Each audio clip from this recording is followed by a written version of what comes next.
खरं तर 2 दिवसांआधी उरळी कांचनमध्ये सामूहिक बलात्कार झाल्याची घटना समोर आलेली होती। मात्र आता हा बनाव असल्याचं समोर आलेलं आहे आणि वैयक्तिक भांडणातून दोघांनी एका महिलेला हाताशी धरून हा बनाव रचलाय अशी ही माहिती समोर येतेय।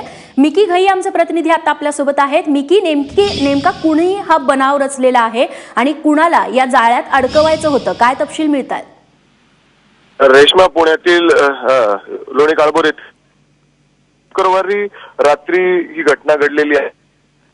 एका फॉर्च्युनर गाडीमधून एका महिलेवर सामूहिक त्या ठिकाणी नोंद करण्यात आलेला होता। त्यानंतर पोलिसांनी त्यामध्ये 2 लोकांना ताब्यात घेतलं असताना हा सगळा प्रकार समोर आलेला आहे। प्रकाश चव्हाण आणि अजय नवले जे हे तिथले रहिवासी आहेत, या दोघांनाही अडकवण्यासाठी हा सगळा बनाव रचण्यात आलेला आहे। जे गव्हाणे म्हणून हे गुंड आहेत, त्यांनी हा सगळा बनाव रचलेला आहे।